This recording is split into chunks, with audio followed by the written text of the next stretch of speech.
निर्मलस्फटिकाकृतिम् आधारं सर्वविद्यानां हयग्रीवमुपास्महे। माता रामो मत्पिता रामचन्द्रः, स्वामी रामो मत्सखा रामचन्द्रः, सर्वस्वं मे रामचन्द्रो दयालुः। नान्यं जाने नैव जाने न जाने। रामस्त्वं सदैव हृदये रमसे, कृष्णो ममाकर्षकः। सन्ध्यावन्दनलक्ष्यभूतसविता त्वं वै सुधा विग्रहः। यज्ञानां मम यज्ञपूरुष इति ध्यायाम्यहं त्वां प्रभो। सर्वस्वं मम तेऽङ्घ्रिपद्मयुगलं विन्यस्यतां मूर्ध्नि।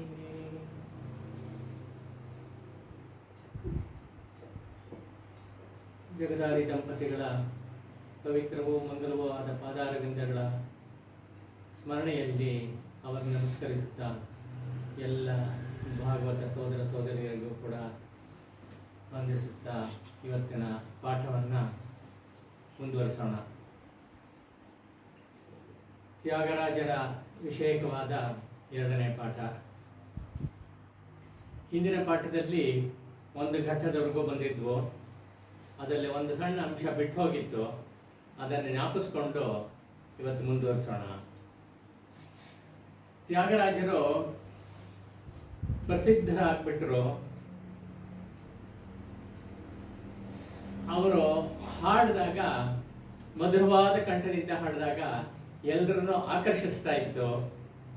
ತುಂಬ ಆಕರ್ಷಣೆಗೆ ಒಳಪಟ್ಟವರು ಅಂತ ಹೇಳಿದ್ರೆ ಅವರ ಗುರುಗಳೇ ಸೌಂಟಿ ವೆಂಕಟರಮಣಯ್ಯ ಅನ್ನೋರು. ಇವರನ್ನ ಗಾನವನ್ನು ಕೇಳೋಕೆ ತುಂಬ ಇಷ್ಟಪಡ್ತಿದ್ರು.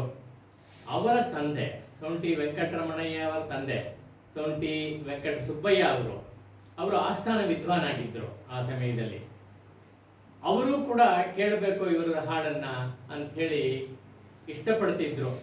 ಅವರ ಮುಂದೆ ಒಂದು ಸಣ್ಣ ಏರ್ಪಾಡಾಗಿತ್ತು, ತ್ಯಾಗರಾಜರು ಹಾಡಬೇಕು ಎಂಬುದಾಗಿ. ಅದನ್ನು ಹಿಂದಿನ ಸಲ ಜ್ಞಾಪಿಸ್ಕೊಂಡೆ. ಅದನ್ನು ಕೇಳಿ ಸುಮಾರು ಹೊತ್ತು ತ್ಯಾಗರಾಜರು ವಿಸ್ತಾರವಾಗಿ ಹಾಡು ಹೇಳ್ತಾ ಇದ್ರು. ಹೇಳ್ತಾ ಹೇಳ್ತಾ ಹೇಳ್ತಾ ಎಲ್ಲರೂ ಮೈ ಮರೆತು ಕೂತು ಬಿಟ್ರು ಅನ್ನ. ಅನೇಕ ಜನ ವಿದ್ವಾಂಸರೆಲ್ಲ ಕರೆದು ಎಲ್ಲರೂ ಕೂಡ ಬಂದು ಕೇಳ್ತಾ ಕೇಳ್ತಾ ಆ ರಾಜಸಭೆಯಲ್ಲಿ ಒಂದು ಫಂಕ್ಷನ್ ಇತ್ತು ಅವತ್ತು. ಆ ಫಂಕ್ಷನ್ ವಿಷಯನೂ ಮರೆತು ಬಿಟ್ಟು ಆನಂದವಾಗಿ ಕೇಳ್ತಾ ಕೂತ್ ಬಿಟ್ಟಿದ್ದಾರೆ ಎಲ್ಲರೂ. ಕೆಲವರು ಕಣ್ಣಲ್ಲಿ ಧಾರಧಾರೆಯಾಗಿ ನೀರು ಹರಿಸ್ತಾ ಇದ್ದಾರಂತೆ. ಕೂತ್ಬಿಟ್ಟು ಎಲ್ಲ ತುಂಬ ಸಂತೋಷ ಆಗೋಯ್ತು.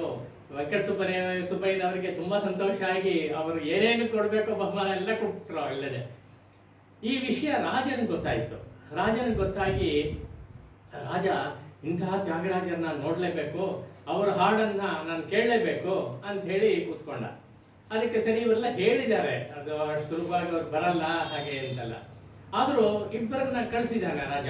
ಕಳಿಸ್ಬಿಟ್ಟು ಅವ್ರನ್ನ ತ್ಯಾಗರಾಜನ ಕರ್ಕೊಂಬ ಅಂತ ಹೇಳಿ ಅವರು ಹೋಗಿದ್ದಾರೆ. ಹೋದಾಗ ಏನು ಮಾಡಿದ್ರು, ಒಂಚೂರು ಇದಾಯಿತು, ಪೆಶಗಾಯಿತು ಅಂತಾರಲ್ಲ ಹಾಗೆ.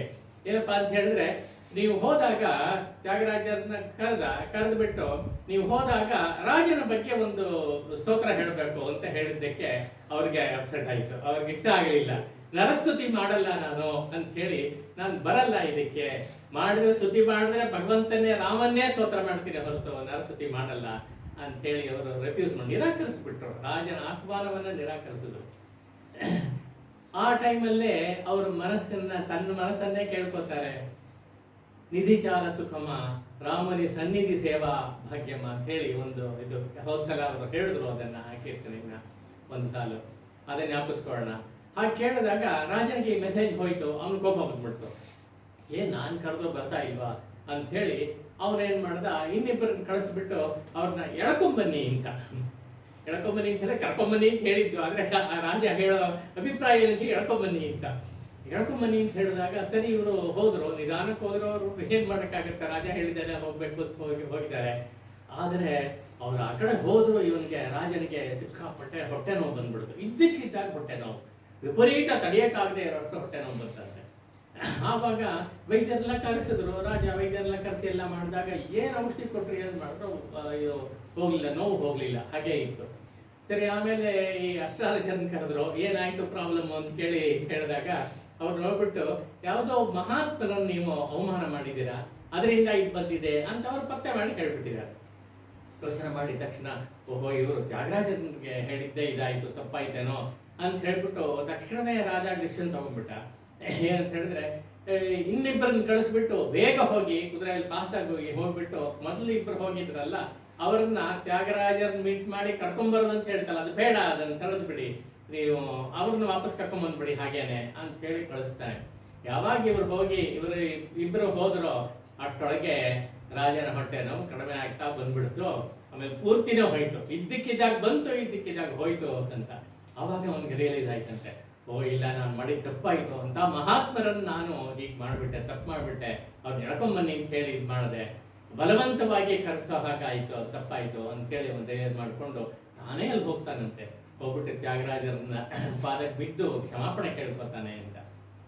ಅಷ್ಟಾಯಿತು. ಸರಿ, ಆದಮೇಲೂ ರಾಜನಿಗೆ ಹೇಗಾದರೂ ಮಾಡಿ ಇವರಿಗೆ ಒಳ್ಳೇದು ಮಾಡಬೇಕು, ಯಾಕೆಂದರೆ ಉಂಚೆ ವೃತ್ತಿ ಇದ್ದಾರೆ ಅಂತ ಗೊತ್ತಾಯಿತು, ಅದರಿಂದ ಬೇಡ, ಅವ್ರಿಗೆ ಧನ ಸಹಾಯ ಮಾಡಬೇಕು ಅಂತ ರಾಜನಿಗೆ ಆಸೆ.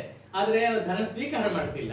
ಅದಕ್ಕೇನು ಮಾಡಿದ್ರು, 2 ಉಪಾಯ ಮಾಡಿದ್ರು ಅಂತ ಈ ಕಥೆಗಳನ್ನು ಹಿಂದಿನ ಹೋದ ಸಲ ಹೇಳಿದ್ದೀನಿ, ಅದರಿಂದ ಮತ್ತೆ ಅದಕ್ಕೆ ಹೋಗೋದು ಬೇಡ ಅಂತ. ಇಷ್ಟಾಯಿತು. ರಾಜ ಏನೋ ಮಾಡ್ದ. ಕೊನೆಗೆ ಅವರು ತ್ಯಾಗರಾಜರು ಹೇಳಿದ್ರು, ಒಂದು ಶಿಷ್ಯರಿದ್ದಾರೆ, ತುಂಬ ಬಡವರಿದ್ದಾರೆ, ಅವರಿಗೆ ಆಹಾರ ವ್ಯವಸ್ಥೆ ಮಾಡಿಬಿಡಿ ಸಾಕು, ನಿಮಗೆ ತುಂಬ ಬಲವಂತ ಮಾಡಬೇಕು ಅಂತಾರೆ, ಅಷ್ಟು ಮಾಡಿ ಸಾಕು ಅಂತ ಹೇಳಿ ತಾವೇನು ಸ್ವೀಕರಿಸಲಿಲ್ಲ, ಶಿಷ್ಯರಿಗಾಗಲಿ ಅಂತ ಹೇಳಿ ಇದು ಮಾಡಿಬಿಟ್ರು. ಆ ಕೆಲಸ ಮುಗಿತು. ಸರಿ, ಹೀಗೆ ಮುಂದುವರಿತಾ ಇತ್ತು. ಆಮೇಲೆ ಒಂದು ಸ್ಟೇಜಲ್ಲಿ ಇವರ ಅಣ್ಣ ಇದಾರಲ್ಲ ಜಪ್ಪೇಶ, ಅವರಿಗೆ ಕೋಪ ಬಂತು. ಕೋಪ ಅಂದರೆ ಎಷ್ಟು ಯಾವ ಥರ ಅಂತ ಹೇಳಿದ್ರೆ, ರಾಜನ ಕಡೆಯಿಂದ ಆಹ್ವಾನ ಬರ್ತಾ ಇದೆ, ಎಷ್ಟು ನಿಧಿಯೆಲ್ಲ ಕೊಡ್ತಾ ಇದ್ದಾರೆ. ಹಾಗಿರುವಾಗ ಇವನು ತಮ್ಮ ಹೀಗೆ ಮಾಡ್ತಾರಲ್ಲ, ತ್ಯಾಗವು ಹೀಗೆ ಮಾಡ್ತಾರಲ್ಲ, ಸ್ವೀಕರಿಸ್ತಿಲ್ವಲ್ಲ, ರಾಜನ ಆಹ್ವಾನವನ್ನು ನಿರಾಕರಿಸಿದಾರಲ್ಲ ಅಂತ ಹೇಳಿ ಸಿಕ್ಕಾಪಟ್ಟೆ ಕೋಪ ಬಂದು ಚೆನ್ನಾಗಿ ಬೈತಾರಂತೆ. ಎಷ್ಟು ಬೈತಾರೆ ಅಂತ ಹೇಳಿದ್ರೆ, ಬುದ್ಧಿ ಇದೆ ನನಗೆ ಹಾಗೆ ಹೀಗೆ ಅಂತ ಎಲ್ಲ ಥರದ ಮಾತುಗಳು ಬೈತಾರೆ. ಅಷ್ಟೇ ಅಲ್ಲ, ತ್ಯಾಗರಾಜರ ಕಸಿನ್ಸ್ ಕೆಲವರಿದ್ದಾರೆ, ಅವರು ಕೂಡ ಇದನ್ನ ನೋಡಿ ಬೈತಾರಂತೆ, ಬುದ್ಧಿ ಇದೆಯಾ ನನಗೆ, ಹೀಗೆ ಮಾಡಿದೆಯಲ್ಲ ಅಂತ ಹೇಳಿ ತುಂಬ ಇದು ಮಾಡ್ತಾರೆ. ಆದರೆ ಯಾವುದಕ್ಕೂ ತ್ಯಾಗರಾಜರು ಬಗ್ಗಲಿಲ್ಲ. ಅವ್ರ ಪಾಡಿಗೆ ಅವ್ರು ಮಾಡೋ ಕೆಲಸ ಮಾಡ್ತಾನೆ ಇದ್ರು. ಮುಂಚೆ ದಿನ ಕಂಟಿನ್ಯೂ ಮಾಡ್ತಾ ಇದ್ರು, ಇದು ನಡೀತಾ ಇತ್ತು. ಇನ್ಯಾವ ಕೆಲಸಕ್ಕೆ ಅವ್ರಿಗೇನಂದ್ರೆ, ರಾಜನ ಒಂದು ಆಹ್ವಾನವನ್ನು ಮೀರಿದ್ರು ಕೂಡ ಇನ್ಯಾವುದಾದ್ರು ಉಪಾಯದಲ್ಲಿ ಇದು ಮಾಡಬೇಕು, ದುಡ್ಡು ಸಂಪಾದನೆ ಮಾಡಬೇಕು ಅಂತ ಅಣ್ಣನಿಗೆ ಆಸೆ. ಆದರೆ ಇವರನ್ನು ಕೇಳಲಿಲ್ಲ, ಹಾಗೆ ಮಾಡೋಕ್ಕೆ ಅವರು ತಯಾರಿರಲಿಲ್ಲ. ಎಲ್ಲ ಭಗವತ್ ಸೇವೆ ಅಂತೇಳಿ ಅದಕ್ಕೆ ಮೀಸಲಾಗಿಟ್ಟಿದ್ದು. ಹಾಗಿದ್ದಾಗ ಇವರು ಯೋಚನೆ ಮಾಡಿದ್ರು, ಏನು ಮಾಡಲಿ, ಅಣ್ಣಂದ್ರು ಏನಾದರೂ ಮಾಡಬೇಕಲ್ಲ. ಇವನು ಯಾತಕ್ಕೆ ಇದು ಮಾಡ್ತಾನೆ, ಯಾವಾಗಲೂ ರಾಮ ರಾಮ ರಾಮ ಅಂತ ರಾಮ ಭಜನೆ ಮಾಡ್ತಾ ಇರ್ತಾನೆ, ರಾಮ ಸ್ತೋತ್ರ ಮಾಡ್ತಿರ್ತಾನೆ, ರಾಮನ ಹಾಡು ಹೇಳ್ತಿರ್ತಾನೆ, ರಚನೆ ಮಾಡ್ತಿರ್ತಾನೆ, ಕೀರ್ತನೆಗಳು ಹೀಗೆ ನಡೀತಾ ಇದೆ. ಈ ರಾಮನ ಮೇಲೆ ಇದೆ ಅಂದ್ರೆ ರಾಮನ ವಿಗ್ರಹದ ಮೇಲೆ ಎಲ್ಲ ಇದೆ. ಅದರಿಂದ ವಿಗ್ರಹವನ್ನು ಏನಾದರೂ ಮಾಡಿಬಿಟ್ರೆ, ಅದನ್ನ ಅಲ್ಲಿಂದ ತೆಗೆದು ಬಿಟ್ರೆ ಅವಾಗ ಒಂದು ದಾರಿಗೆ ಬರ್ತಾನೆ ಅಂತ ಅಣ್ಣನ ಯೋಚನೆ. ಅದಕ್ಕೋಸ್ಕರ ಯಾವಾಗ ಒಂದು ದಿವಸ ಒಳ್ಳೆ ದಿವಸ ಮುಹೂರ್ತ ನೋಡಿ ಇವರು ಮುಂಚೆ ವೃತ್ತಿಗೆ ಹೋಗಿರುವಾಗ ಮೆಲ್ಲಿಗೆ ಜಪ್ಪೇಶ್ವರ ಒಳಗೆ ಬಂದರು, ಅಣ್ಣಂದ್ರ ಒಳಗೆ ಬಂದು ಆ ರಾಮನ ಮೂರ್ತಿ ಇದೆಯಲ್ಲ, ಏಕಪೀಠ ಮೂರ್ತಿ, ಅದು ಒಂದೇ ಪೀಠದಲ್ಲಿ ಎಲ್ಲರೂ ಇರೋ ಹಾಗೆ ಇದ್ದಿದ್ದು ಮೂರ್ತಿ, ಅದನ್ನು ತಗೊಂಡೋಗಿ ಮೆಲ್ಲಿಗೆ ಪಕ್ಕದಲ್ಲೇ ಕಾವೇರಿ ಇತ್ತು, ಕಾವೇರಿಗೆ ಎಸ್ದು ಬಿಟ್ಟರು. ಆ ಪುಣ್ಯಾತ್ಮ ಮಾಡಿದ ಕೆಲಸ, ಪುಣ್ಯಾತ್ಮ ಅಲ್ಲ ಮಾತ್ರ ಪಾಪಾತ್ಮ ಮಾಡಿದ ಕೆಲಸ ಇದು. ರಾಮನ ಮೂರ್ತಿಯನ್ನ ಅಲ್ಲಿ ನೀರಿಗೆ ವಿಸರ್ಜನೆ ಮಾಡಿಬಿಟ್ರು. ತ್ಯಾಗರಾಜರು ಬಂದ್ಬಿಟ್ಟು ಮಾರನೇ ದಿವಸ ಬೆಳಗ್ಗೆ ಪೂಜೆಗೆ ಅಂತ ಹೇಳಿ ಪೂಜಾ ರೂಮನ್ನು ಓಪನ್ ಮಾಡ್ತಾರೆ. ನೋಡಿದ್ರೆ ಅಲ್ಲಿ ವಿಗ್ರಹವೇ ಇಲ್ಲ, ಕಾಣಲೇ ಇಲ್ಲ. ಅಯ್ಯೋ, ಅವ್ರಿಗೆ ಶಾಕ್ ಹೊಡೆದಂಗೆ ಆಯಿತು. ಅಯ್ಯೋ, ವಿಗ್ರಹ ಇಲ್ಲಿ ಕಾಣ್ತಾ ಇಲ್ಲ ಅಂತ ಹೇಳಿ ಗಾಬರಿ ಪಟ್ಟುಕೊಂಡು ಎಲ್ಲ ಹುಡುಕಾಡ್ತಾರೆ, ಮನೆಯೆಲ್ಲ ಹುಡುಕಾಡ್ತಾರೆ, ಎಲ್ಲರನ್ನೂ ಕೇಳ್ತಾರೆ, ನೀವು ನೋಡಿದ್ರ ರಾಮನ್ ವಿಗ್ರಹ ನೋಡಿದ್ರ ಅಂತ. ಯಾರು ಯಾರಿಗೂ ಗೊತ್ತಿಲ್ಲ ಪಾಪ. ಅವ್ರ ಅಣ್ಣನ್ನೇ ಹೋಗಿ ಕೇಳ್ತಾರಂತೆ, ರಾಮನ ವಿಗ್ರಹ ನೋಡಿದ್ಯಾ ನೀನು, ಏನಾಯ್ತು, ಇಲ್ಲಿ ಕಾಣ್ತಾ ಇಲ್ವಲ್ಲ ಅಂತ. ಅದಕ್ಕೆ ಅವರು ಸೈಲೆಂಟ್ ಆಗಿದ್ಬಿಡ್ತಾರೆ, ಗೊತ್ತಿಲ್ಲ ನನಗೆ ಹಾಗೆ ಇದ್ಬಿಡ್ತಾರೆ. ಕೊನೆಗೆ ಇವ್ರು ಏನು ಮಾಡೋದು ಗೊತ್ತಾಗ್ತಾ ಇಲ್ಲ. ತುಂಬಾ ಒಂಥರ ವಿರಹ ತಾಪ ಇವರು ಅನುಭವಿಸ್ತಾರೆ. ಅಯ್ಯೋ ಹೀಗಾಗೋಯ್ತಲ್ಲ ರಾಮ ಕಾಣ್ತಾ ಇಲ್ಲ. ಅವ್ರ ದೃಷ್ಟಿಯಿಂದ ವಿಗ್ರಹ ಅಂತಲ್ಲ, ವಾಸ್ತವ ರಾಮನ್ನೇ ನೋಡ್ತಾ ಇದ್ರು ಅದರಲ್ಲಿ. ಅಂತ ಅದನ್ನ ಬೇಡ ಅಂತ ಹೀಗಾಗೋಯ್ತಲ್ಲ ಏನ್ ಮಾಡೋದು ಅಂತ ಹೇಳಿ ತುಂಬಾ ಬೇಸರ ಪಟ್ಕೊಂಡು ಅವರು ಊಟ ಮಾಡೋಕ್ಕಾಗಲಿಲ್ಲ, ನಿದ್ದೆ ಬರ್ತಿರ್ಲಿಲ್ಲ, ಆಮೇಲೆ ಏನು ಮಾಡೋಕ್ಕಾಗಲ್ಲ. ಅವ್ರು ಪೂಜೆ ನಿಲ್ಲಿಸ್ಬಿಟ್ಟಿದ್ದಾರೆ, ಅದಕ್ಕೂ ಮನಸ್ಸಿಲ್ಲ. ಹೀಗೆ ತುಂಬಾ ಪರಿತಪಿಸ್ತಾ ಇದಿರುತ್ತೆ. ಕೊನೆಗೆ ಏನ್ ಮಾಡಿದ್ರು, ಈಗ ಶಿಷ್ಯರೆಲ್ಲ ನೋಡಿದ್ರು, ಅಯ್ಯೋ ಗುರುಗಳು ಹೀಗೆ ಮಾಡ್ತಾ ಇದಾರಲ್ಲ, ಇಷ್ಟು ಕಷ್ಟಪಡ್ತೀರಲ್ಲ, ಒಂದು ಕೆಲಸ ಮಾಡೋಣ, ಇದ್ರೆ ತಾನೇ ಅವರಿಗೆ ತೊಂದರೆ ಆಗುತ್ತೆ ಅಂತ ಹೇಳಿ ಮನಸ್ಸು ವೇದನೆ ಉಂಟಾಗುತ್ತೆ. ಸ್ವಲ್ಪ ಜಾಗ ಬದಲಾಯಿಸೋಣ, ತುಂಬಾ ವೇದನೆ ಇದ್ದಾಗ ಜಾಗ ಬದಲಾಯಿಸಿದ್ರೆ ಕಮ್ಮಿ ಆಗುತ್ತೆ ಅನ್ನೋ ಒಂದು ಪ್ರಿನ್ಸಿಪಲ್ ಇದೆಯಲ್ಲ, ಅದ್ರ ಮೇಲೆ ನಮ್ಮ ಊರಿಗೆ ಬನ್ನಿ, ಹೋಗೋಣ, ನಮ್ಮ ಮನೇಲಿ ಸ್ವಲ್ಪ ದಿವಸ ಇರೋಣ ಅಂತೇಳಿ ಶಿಷ್ಯರೊಬ್ಬರು ಕರೆದ್ರಂತೆ. ಸರಿ, ಇವರು ಒಪ್ಕೊಂಡ್ರು, ಯಾಕೆಂದ್ರೆ ಅವ್ರ ತರ ತುಂಬಾ ಹಿಂಸೆ ಆಗ್ತಿದೆ ಮನಸ್ಸಿಗೆ. ಸೊ ಅವರು ಹೋದ್ರು, ಅಲ್ಲಿ ಊರಿಗೆ ಹೋದ್ರು. ಊರಿಗೆ ಹೋಗಿ ಶಿಷ್ಯನ ಮನೆಯಲ್ಲಿ ಸ್ವಲ್ಪ ದಿವಸ ಇದ್ರಂತೆ. ಆವಾಗ್ಲೂ ಅವ್ರಿಗೆ ನೆಮ್ಮದಿ ಇಲ್ಲ, ಯಾವಾಗ್ಲೂ ಇದೇ ಚಿಂತೆ, ಏನಾಯ್ತು ಅನ್ನೋದ್ರ ಬಗ್ಗೆ. ಕೊನೆಗೆ ಏನ್ ಮಾಡಿದ್ರು, ಸರಿ ಆಯ್ತು ಅಂತ ಹೇಳಿ ಬಂದಿದ್ದಾರೆ. ಆವಾಗ ಅವ್ರು ತುಂಬಾ ಸಂಕಟ ಪಟ್ಟು ರಾಮ ನೀ ಎಲ್ಲಿದೀಯಪ್ಪ, ಕಾಣಿಸ್ತಾ ಇಲ್ಲ ಅಂತ ಹೇಳಿ ತುಂಬಾ ಯೋಚನೆ ಮಾಡ್ತಾ ಇರ್ತಾರೆ. ಅದು ಒಂಥರ ಕೀರ್ತನೆಗಳಾಗಿ ಹೊರಪಡುತ್ತೆ. ಅದು ಅವರು ಏನ್ ಮಾಡಿದ್ರು ಕೂಡ ಯಾವ ವೇದನೆ ಆದ್ರೂ ರಾಮನಿಗೆ ಒಪ್ಪಿಸ್ಬಿಡ್ತಾರೆ. ಆವಾಗ ಕೀರ್ತನೆಗಳು ತಾನಾಗಿ ಉದ್ಭವ ಆಗುತ್ತೆ. ಇದು ಒಂದು ಕಾರಣ ಇರಬಹುದೇನೋ, ರಾಮ ಸಾಮಾನ್ಯ ಹಾಗೆ ಮಾಡ್ತಾನೆ, ದೇವರುಗಳೆಲ್ಲ ಮಾಡೋದು ಹೀಗೇನೆ. ಇವರಿಂದ ಇನ್ನೂ ಸ್ತೋತ್ರಗಳೇನೋ ಬರಬೇಕು ಅಥವಾ ಕೀರ್ತನೆಗಳು ಬರಬೇಕು ಅಂತಿದ್ರೆ ಸ್ವಲ್ಪ ಹಾಗೆ ಕಾಯ್ತಾರೆ, ಬರ್ಲಿ ಅಂತೇಳಿ. ಅವ್ರಿಗೂ ಕೂಡ ತ್ಯಾಗರಾಜ ಕೀರ್ತನೆ ಕೇಳಬೇಕು ಅಂತ ಆಸೆ ಇರುತ್ತೆ, ಭಗವಂತನಿಗೆ, ರಾಮನಿಗೆ ಇರುತ್ತೆ. ಹಾಗಾಗಿ ಬಿಡ್ತಾರೆ ಅಂತ ಹೇಳಿ ವ್ಯಾಖ್ಯಾನ ಮಾಡ್ತಾರೆ. ಅದ್ರ ಒಂದು ಇದು ಹಾಡನ್ನ ಈಗ ಹೇಳ್ತಾರೆ ಪದ್ಮಿನಿಯವರು, ಕೇಳೋಣ.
ಎಷ್ಟು ವೇದನೆಯಿಂದ ಅವರು ರಾಮನ ಪ್ರಾರ್ಥನೆ ಮಾಡ್ಕೋತಾರೆ.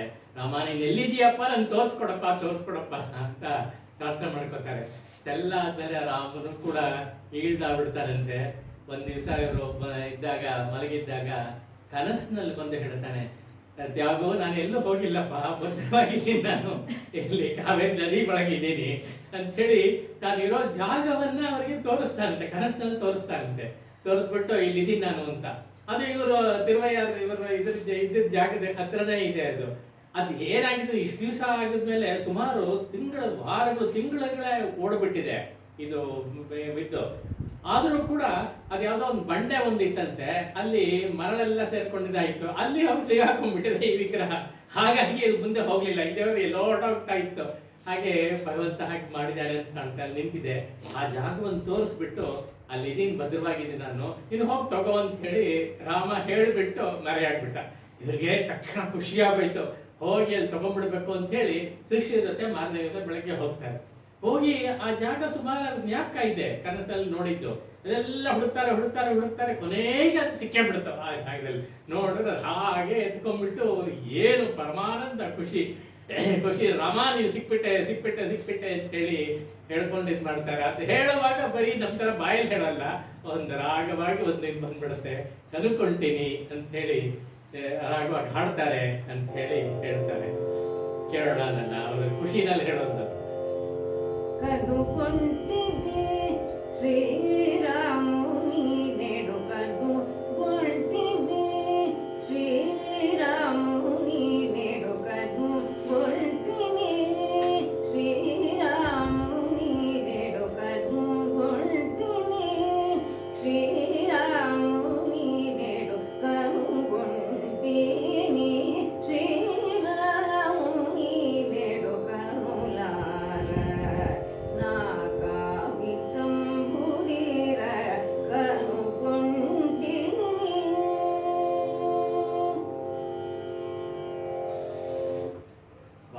ಸಂತೋಷವಾಗಿ ಅದನ್ನ ಹಾಗೆ ತಲೆ ಮೇಲೆ ಇಟ್ಕೊಂಡು ಹಾಗೆ ಬರ್ತಾರಂತೆ, ಶಿಷ್ಯರ ಜೊತೆಲಿ ಬರ್ತಾರೆ. ಸ್ವಲ್ಪ ದೂರ ಬಂದ ಮೇಲೆ ಶಿಷ್ಯ ಒಬ್ಬ ಅದನ್ನ ತಗೊಂಡು ಅವ್ರ ಕೈಯಿಂದ ತಗೊಂಡು ತನ್ನ ತಲೆ ಮೇಲೆ ಇಟ್ಕೊಂಡು ಬರ್ತಾ ಇದ್ದಾನೆ. ಮನೆ ಕಡೆ ಬರ್ತಾ ಇದ್ದಾರೆ ಇವರು. ಬಂದಾಗ ಹಾಗೆ ನೋಡ್ಕೊಂಡು ಬರ್ತಾ ಇರುವಾಗ ಇವರು ಬಾ ರಾಮ ಬಾ ಬಾ ಬಾ ಅಂತ ಹೇಳಿ ಕರ್ಕೊಂಡು ಹಾಗೆ ಒಳಗೆ ಬರ್ತಾರಂತೆ. ಮೆಲ್ಲಿಗೆ ನಡ್ಕೊಂಬಾಪ ನೀನು ಅಂತ ಹೇಳಿ, ತಲೆ ಮೇಲೆ ಇಟ್ಕೊಂಡಿದ್ದಾರೆ, ನಡ್ಕೊಂಬಾಪ ಅಂತ ಹೇಳಿ ಕರ್ಕೊಂಡು ಒಳಗಡೆ ಹೋಗಿ ಮತ್ತೆ ಪ್ರತಿಷ್ಠೆ ಮಾಡಿ ಪೂಜೆ ಮಾಡ್ತಾರೆ, ಶುರು ಮಾಡ್ತಾರೆ ಅಂತ ಕೇಳ್ತೀವಿ. ರಾಮ ಲಾಸ್ಟ್ ಅಂಡ್ ಫೌಂಡ್ ಒಂಥರ ಆಯಿತು. ಹೀಗೆ ಮುಂದುವರಿತಾ ಇರುವಾಗ ಸ್ವಲ್ಪ ಯಾವತ್ತೋ ಒಂದು ದಿವಸ, ಅದು ಯಾವತ್ತು ಅಂತಲೂ ಹೇಳ್ತಾರೆ, ಸಂಕ್ರಾಂತಿ ಹಿಂದಿನ ದಿವಸ ಭೋಗಿ ದಿವಸ ಅಣ್ಣ ತಮ್ಮಂದ್ರ ಇಬ್ಬರಿಗೂ ಒಂದು ಜಗಳ ಶುರುವಾಗ್ಬಿಡ್ತು. ಯಾವುದೋ ಒಂದು ಸಣ್ಣ ವಿಷಯ ತ್ಯಾಗರಾಜರು ಮಾಡಿದ್ದು, ಅದು ಆಕ್ಚುಲ್ ಆಗಿ ತಪ್ಪೇನಿಲ್ಲ ಅಂತಾರೆ, ಆದರೆ ಅಣ್ಣನಿಗೆ ತುಂಬಾ ದೊಡ್ಡ ತಪ್ಪಾಗಿ ಕಾಣಿಸ್ಬಿಡ್ತು. ಅದಕ್ಕೋಸ್ಕರ ಜಗಳ ಶುರುವಾಯಿತು. ಎಷ್ಟರ ಮಟ್ಟಿಗೆ ಅಂತ ಹೇಳಿದ್ರೆ ಒಂಥರ ತ್ಯಾಗರಾಜನಿಗೆ ಬೇಜಾರಾಗೋಯ್ತು, ಯಾಕಪ್ಪ ಹೀಗೆ ಅನ್ನೋ ಹಾಗೆ ಬೇಜಾರಾಯಿತು.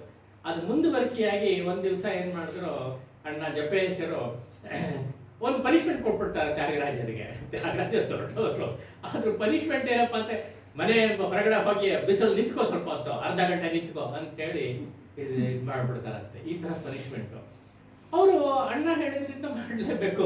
ಹೋಗಿ ಬಿಸಿಲಲ್ಲಿ, ಅದು ತಮಿಳ್ನಾಡು ಬಿಸಿಲು, ಜ್ಞಾಪಕದಲ್ಲಿ ಉರಿ ಬಿಸಿಲು, ಅಲ್ಲಿ ಹೋಗಿ ಮಧ್ಯಾಹ್ನದ ಹೊತ್ತು ಹೀಗೆ ನಿಂತ್ಕೋ ಹೇಳಿದಾಗ ಅಲ್ಲಿ ಹೋಗಿ ಅರ್ಧ ಗಂಟೆ ನಿಂತ್ಕೋತಾರಂತೆ. ಅದನ್ನ ನೋಡಿ ತ್ಯಾಗರಾಜರ ಪತ್ನಿಗೆ ತುಂಬಾ ಬೇಜಾರಾಗುತ್ತೆ. ಅಯ್ಯೋ ಅವ್ರು ಮಾತ್ರ ನಿಂತಿದ್ದಾರೆ, ನಾನು ಹೋಗಿ ನಿಂತ್ಕೋತೀನಿ, ಅವ್ರು ಹೋಗಿ ನಿಂತ್ಕೋತಾರೆ, ನೀವು ನಿಂತ್ಕೋ ಹೋಗ್ಬಿಡು ಹೋಗಿ ಅಂತ ಅಣ್ಣಂದ್ರು ಹೋಗಿ ಮಾಡ್ತಾರೆ. ಇಬ್ರು ನಿಂತಿರೋದು ನೋಡ್ಬಿಟ್ಟು ಬಿಸಿಲಲ್ಲಿ ನಿಂತಿದಾರಲ್ಲ ಇಷ್ಟೊತ್ತು ಅಂತ ಹೇಳಿ ನೋಡಿ ಊರ್ ಜನಗಳೆಲ್ಲ ಬಂದ್ಬಿಡ್ತಾರಂತೆ ನೋಡೋದಕ್ಕೆ. ಹೀಗಾಯ್ತಲ್ಲ ಅಂತ ಹೇಳಿ ಅವ್ರೇನ್ ಮಾಡ್ತಾರೆ, ಇದು ಮಾಡೋದು ಸರಿಯಲ್ಲ, ಅಣ್ಣ ಮಾಡ್ತಿರೋ ಕೆಲಸ ಸರಿಯಲ್ಲ, ಇಂಥ ಮಹಾತ್ಮರು ಇವ್ರಿಗೆ ಹೋಗಿ ಹೀಗೆ ಪನಿಷ್ಮೆಂಟ್ ಕೊಡ್ತಾ ಇದ್ದಾರಲ್ಲ, ತಪ್ಪು ಅಂತ ಹೇಳಿ ಆ ಊರಿನ ತಹಸೀಲ್ದಾರ್ ಒಬ್ಬಿದ್ದಾರೆ. ಆ ತಹಸೀಲ್ದಾರರು ಒಂದ್ ದೃಷ್ಟಿಯಿಂದ ಅವರು ರಾಮ ಭಕ್ತರು ಮತ್ತೆ ತ್ಯಾಗರಾಜ ಭಕ್ತರು ಆಗಿದ್ರು. ತ್ಯಾಗರಾಜ ವಿಷಯ ತುಂಬಾ ಗೌರವ ಆಯ್ತು. ಇದು ಸರಿಯಲ್ಲ, ಇದು ಹೀಗೆ ಮಾಡ್ತಾ ಇದ್ರೆ ಅವ್ರಿಗೆ ಮೊದಲಿಂದ ಗೊತ್ತು ಅಣ್ಣ ಹೇಗೆ ತೊಂದರೆ ಕೊಡ್ತಾ ಇದ್ದಾನೆ, ಹರಾಜ್ ಮಾಡ್ತಾ ಇದ್ದಾನೆ ತಮ್ಮನಿಗೆ, ತ್ಯಾಗರಾಜರಿಗೆ ಗೊತ್ತಿತ್ತು. ಹಾಗಾಗಿ ಅವ್ರೇನ್ ಮಾಡೋದು, ಬೇಡ ಅಂತ ಹೇಳಿ ನೀವಿಬ್ರು ಸಪರೇಟ್ ಆಗಿ ಬೇರೆ ಬೇರೆಯಾಗಿರೋದೇ ಒಳ್ಳೆಯದು ಅಂತ ತೀರ್ಮಾನ ಮಾಡಿ ಇಬ್ಬರನ್ನೂ ಕೂರಿಸ್ಕೊಂಡು ಮಾತಾಡಿ ಪ್ರತ್ಯೇಕವಾಗಿ ಮಾತಾಡಿ ಕನ್ವಿನ್ಸ್ ಮಾಡಿದ್ದಾರೆ, ಪ್ರತ್ಯೇಕವಾಗಿರ್ಬೇಕು, ಇದ್ರೆ ಒಳ್ಳೇದು ಅಂತ. ಕೊನೆಗೆ ಇಬ್ರು ಒಪ್ಕೊಂಡ್ರು. ಅಣ್ಣ ಒಪ್ಕೊಂಡಿದ್ದ ಕಾರಣ ಏನಂತ ಹೇಳಿದ್ರೆ, ಆವಾಗ ಸಪರೇಟ್ ಆಗಿ ಹೋದ್ರೆ ಏನು ತ್ಯಾಗೋಗೆ ಸ್ವಲ್ಪ ರೆಸ್ಪಾನ್ಸಿಬಿಲಿಟಿ ಬರುತ್ತೆ. ಯಾಕೆಂದ್ರೆ ಕುಟುಂಬ ಇದೆ, ಕುಟುಂಬದ ಭರಣೆಗೆ ಏನ್ ಮಾಡ್ಬೇಕು ಅದನ್ನ ಮಾಡ್ತಾ ಇಲ್ಲ, ಕೆಲಸ ಮಾಡ್ತಿಲ್ಲ. ಸುಮ್ಮನೆ ಯಾವಾಗ್ಲೂ ರಾಮ ರಾಮನ್ ಪೂಜೆ ಮಾಡಿ ಕೀರ್ತನೆಗಳು ಇದು ಮಾಡ್ತಿದ್ದೆ, ಕೃತಿಗಳು ಮಾಡ್ತಾ ಏನ್ ಪ್ರಯೋಜನ, ಹೇಗಾಗತ್ತೆ ಅಂತ ಅಣ್ಣನ ಥಿಂಕಿಂಗು. ಇವರು ಈ ಜಗಳ ಎಲ್ಲ ಕಡಿಮೆ ಆಗಲಿ ಅಂತ ಹೇಳಿ ಸಪರೇಟ್ ಮಾಡೋದಂತೆ. ಅಂದ್ರೆ ಇವ್ರ ಮನೇನೆ ಅರ್ಧ ಭಾಗ ಮಾಡಿದ್ರು, ಸಪರೇಟ್ ಮಾಡಿದ್ರು, ಮಧ್ಯೆ ಒಂದು ಪಾರ್ಟಿಷನ್ ವಾಲು ಇರಬೇಕು ಅಂತ ಹೇಳಿ ಇದೆಲ್ಲ ತಹಸೀಲ್ದಾರ್ ತುಂಬಾ ಸಹಾಯ ಮಾಡಿದ್ರಂತೆ.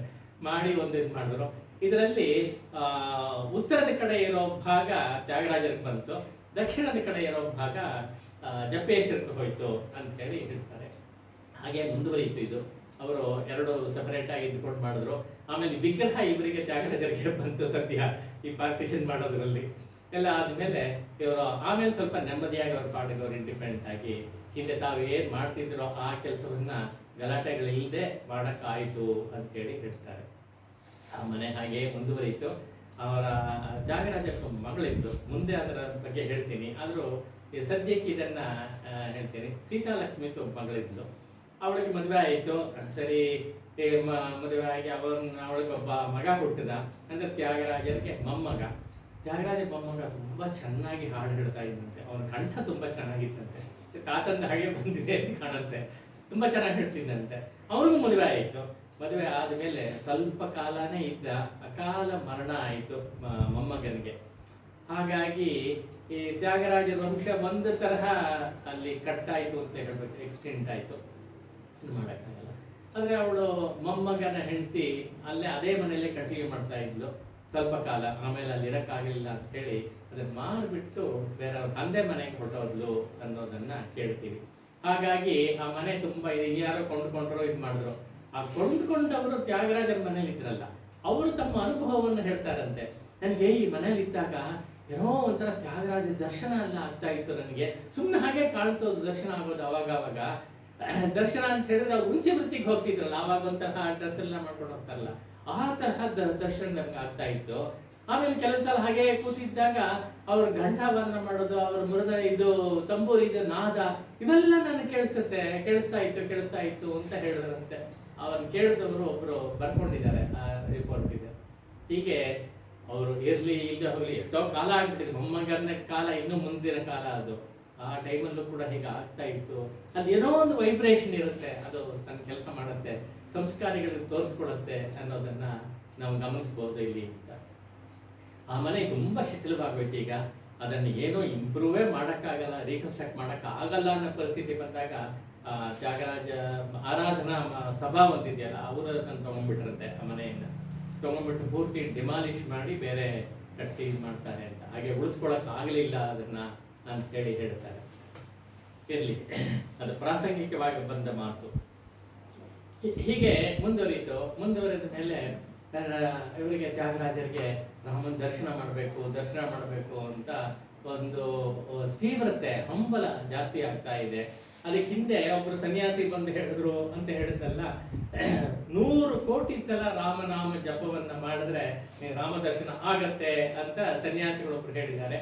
ಹಾಗೇನೆ ಇವ್ರು ತಂದೆನೂ ಹೇಳಿದ್ರು ಅಂತ ಹೇಳ್ತಾರೆ. ತಂದೆನೂ ಹೇಳಿದ್ರು, ಹಾಗೆ ಮಾಡಪ್ಪ, ರಾಮ ಬಾಗಿಲು ತಟ್ಟಿ ಬರ್ತಾನೆ ಅಂತ ಹೇಳಿದ್ರಂತೆ. ಇವರು ಅದನ್ನು ಬಹಳ ಸೀರಿಯಸ್ ಆಗಿ ತಗೊಂಡು ಮಾಡ್ತಾ ಇದ್ರು. 100 ಕೋಟಿ ಮಾಡೋದು ಒಂದು ಸಾಮಾನ್ಯವಾದ ವಿಷಯ ಅಲ್ಲ. ಅದು ನಿತ್ಯವೂ ಕೂಡ ಮಾಡಿದ್ರೆ, ನಮ್ಮ ಆವರೇಜ್ ಸ್ಪೀಡ್ ತಗೊಂಡ್ರೆ 1.25 ಲಕ್ಷ ರಾಮ ಜಪ ಮಾಡಬಹುದು ಅನ್ನೋದು ಒಂದು ಲೆಕ್ಕ ಹೇಳ್ತಾರೆ. ಹಾಗೆ 1.25 ಲಕ್ಷ ಒಂದು ದಿವಸಕ್ಕಾದ್ರೆ ಎಷ್ಟು ಸಮಯ ಆಗ್ಬೇಕು, 100 ಕೋಟಿ ಆಗ್ಬೇಕು ಅಂತ ಒಂದು ಲೆಕ್ಕ ಮಾಡಿದ್ರೆ 21 ವರ್ಷ ಆಗತ್ತೆ ಅಂತ ಒಂದು ಕ್ಯಾಲ್ಕುಲೇಷನ್. 21 ವರ್ಷ ಮಾಡಿರುತ್ತೆ ಅವರು ತ್ಯಾಗರಾಜ. ಅದೇ ಅಷ್ಟು ಸೀರಿಯಸ್ ಆಗಿ ಪ್ರತಿ ನಿತ್ಯವೂ ಕೂಡ ಮಧ್ಯಾಹ್ನ ಸಾಯಂಕಾಲ ಎಲ್ಲ ಇದೆಲ್ಲ ಆದ್ಮೇಲೆ ಮಾಡೋರು ಅಂತ ಹೇಳ್ತಾರೆ. ಅಷ್ಟು ಮಾಡಿ 96 ಕೋಟಿ ಆದ್ಮೇಲೆ ಒಂದು ಘಟನೆ ಆಯಿತು. ಅದಕ್ಕೆ ಮುಂಚೆ 1 ಕೋಟಿ ಅವರು ಕಂಪ್ಲೀಟ್ ಮಾಡಿದಾಗಲೂ ಏನೋ ಒಂದು ತರಹ ರಾಮನ ಒಂದು ಇದು ಸಿಗ್ತಾ ಇತ್ತಂತೆ, ಗುರುತುಗಳು ಸಿಗ್ತಾ ಇತ್ತಂತೆ ಅವ್ರಿಗೆ. ಗುರುತು ಅಂತ ಹೇಳಿದ್ರೆ ಏನೋ ಒಂದು ದರ್ಶನವಾಗೋದು ಅಥವಾ ಅವನೇನೋ ಮಾತಾಡೋಕ್ಕಾಗೋದು, ಆ ತರಹದ್ದು ಏನೋ ಒಂದು ಇದು ಆಗ್ತಾ ಇತ್ತು ಅವರಿಗೆ 1 ಕೋಟಿ ಆದಾಗಲು ಅಂತ ಹೇಳ್ತಾರೆ. ಕೊನೆಗೆ 96 ಕೋಟಿ ಆದ್ಮೇಲೆ ಇದ್ದಕ್ಕಿದ್ದಾಗ ಒಂದು ದಿವಸ ಬಾಗಿಲು ತಟ್ಟೋ ಶಬ್ದ ಆಯ್ತಂತೆ. ಯಾರು ಬಾಗಿಲು ತಟ್ತಾರೆ ಯಾರು ಅಂತ ಹೇಳಿ, ಈ ಟೈಮ್ಗೆ ಯಾರು ಬರ್ತಾರೆ ಅಂತ ಬಾಗಿಲು ಓಪನ್ ಮಾಡಿ ನೋಡಿದ್ರೆ ರಾಮ, ಸೀತೆ, ಲಕ್ಷ್ಮಣ ಎಲ್ಲ ಬರ್ತಾ ಇದ್ದಾರಂತೆ ಮನೆ ಒಳಗೆ. ಅವರಿಗೆ ತುಂಬಾ ಖುಷಿ ಆಗೋಯ್ತು ನೋಡಿ. ಅದು ಆಕ್ಚುಲಿ ಹೊರಗಡೆಯಿಂದ ಹಾಗೆ ಬಂದ್ರ ಅಥವಾ ಒಳಗಡೆ ಇವ್ರಿಗೆ ದರ್ಶನವಾಯ್ತಾ ಅದು ನಮಗೆ ಗೊತ್ತಿಲ್ಲ. ಅದು ಹೇಗಾದ್ರೂ ಆಗ್ಲಿ, ಒಟ್ಟಲ್ಲಿ ಅವರಿಗೆ ಅತ್ಯಂತ ಆನಂದ ಆಗೋಯ್ತು. ರಾಮ ಬಾಪ ನನ್ನನ್ನ ಕಾಪಾಡೋಕ್ಕೋಸ್ಕರ ಇನ್ನು ಅಷ್ಟು ದೂರ ಬಂದಿಯೇನಪ್ಪ, ನೀನು ಅಷ್ಟು ದೂರ ನಡ್ಕೊಂಡ್ ಬಂದಿಯೇನಪ್ಪ ಅಂತ ಹೇಳಿ, ನನ್ನ ಪಾಲಿಂಪ ಅಂತ ಹೇಳಿ ಒಂದು ಕೀರ್ತನ ತಕ್ಷಣ ಅವ್ರ ಬಾಯಿಂದ ಬಂದ್ಬಿಡುತ್ತೆ. ಅದನ್ನ ಹೇಳ್ತಾರೆ, ಕೇಳೋಣ ಅದನ್ನ.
ಎಷ್ಟು ಖುಷಿಯಾಗಿರ್ಬೇಕು ತ್ಯಾಗರಾಜರಿಗೆ.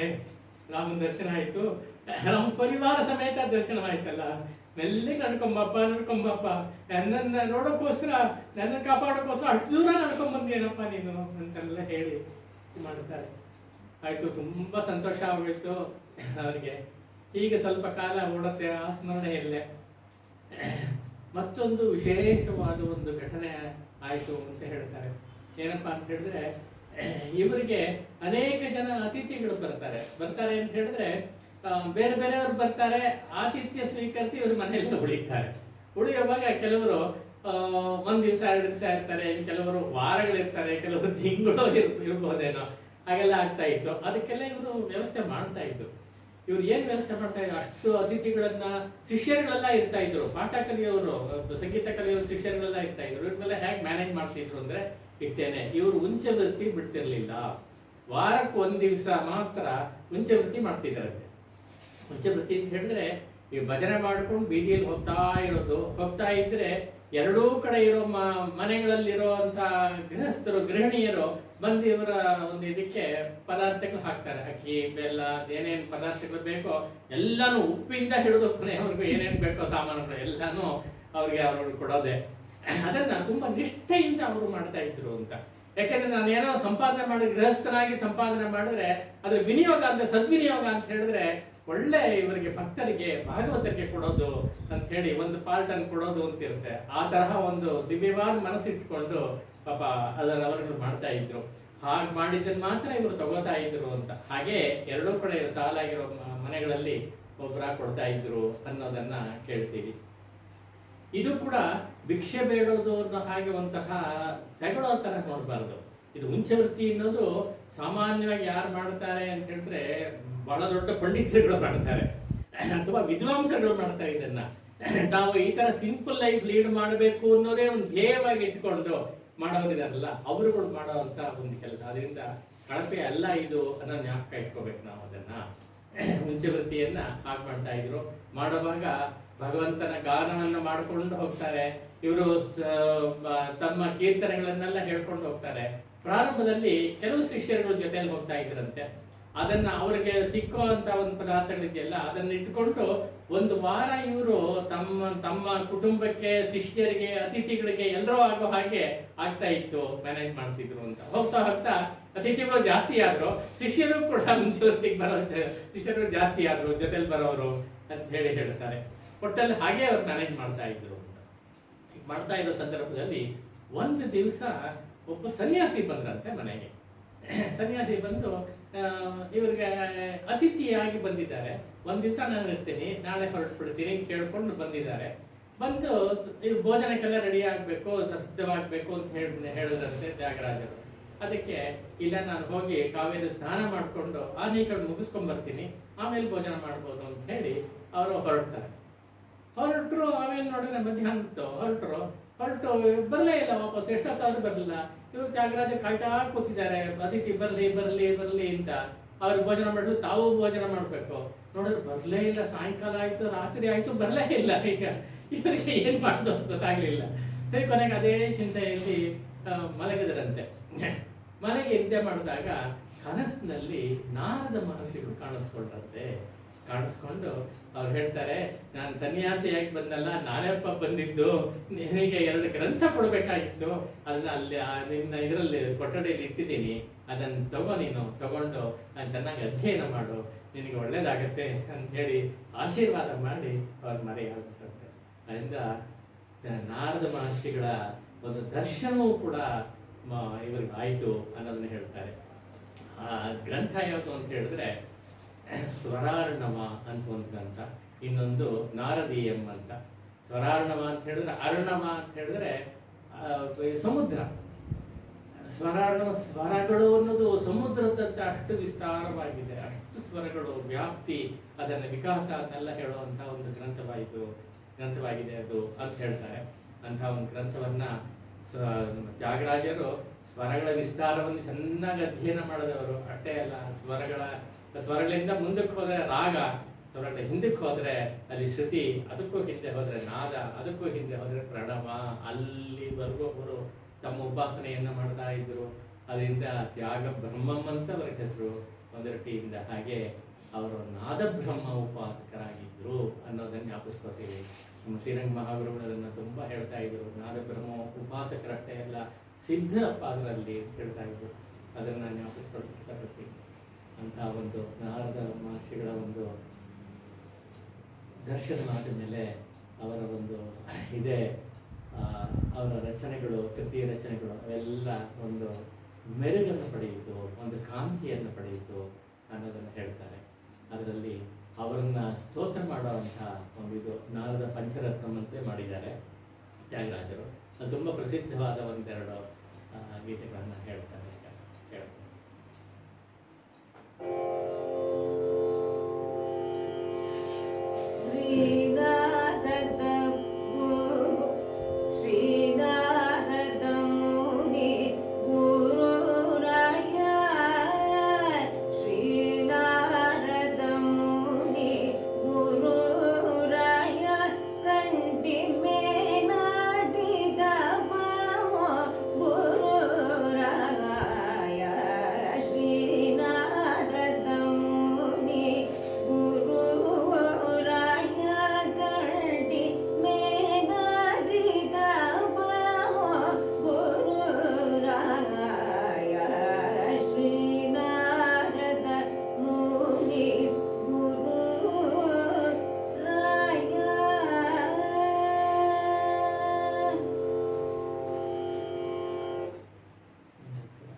ತ್ಯಾಗರಾಜರ ಕೃಪೆಯನ್ನು ಪಡೆದು ಅದನ್ನು ತಾವು ಅನೇಕ ಕಡೆ ಜ್ಞಾಪಿಸ್ಕೋತಾರೆ. ನನಗೆ ಬಂದಿರೋ ವಿದ್ಯೆ ನಾರದ ಮಹರ್ಷಿಗಳ ಒಂದು ಅನುಗ್ರಹದಿಂದ, ರಾಮನ ಅನುಗ್ರಹದಿಂದ ಎಂಬುದಾಗಿ ಜ್ಞಾಪಿಸ್ಕೊಳ್ಳೋದನ್ನು ನಾವು ಗಮನಿಸ್ಬೋದು. ಹಾಗೆ ತ್ಯಾಗರಾಜರಿಗೆ ಅನೇಕ ರಾಗ ದೇವತೆಗಳ ಒಂದು ಸಾಕ್ಷಾತ್ಕಾರ ಆಯಿತು ಅನ್ನೋದನ್ನು ಹೇಳ್ತಾರೆ. ಅದನ್ನು ಶ್ರೀರಂಗ ಮಹಾಗುರುಗಳು ಅದನ್ನು ಹೇಳ್ತಾ ಇದ್ದರು. ಹೌದಪ್ಪ, ಅವರಿಗೆ ರಾಗ ದೇವತೆಗಳ ಸಾಕ್ಷಾತ್ಕಾರ ಆಗಿದೆ ಎಂಬುದನ್ನು ಹೇಳ್ತಾ ಇದ್ದರು. ಅದು ತುಂಬ ವಿಶೇಷವಾದ ಒಂದು ವಿಷಯವಾಗಿರುತ್ತೆ ತ್ಯಾಗರಾಜರ ವಿಷಯದಲ್ಲಿ. ಮತ್ತೊಂದು ಸಾಂಪ್ರದಾಯಿಕವಾಗಿ ಹೇಳೋ ವಿಷಯ ಏನಪ್ಪ ಅಂತ ಹೇಳಿದ್ರೆ, ತ್ಯಾಗರಾಜರು ವಾಲ್ಮೀಕಿಗಳ ಅವತಾರ ಎಂಬುದಾಗಿ ಹೇಳ್ತಾರೆ.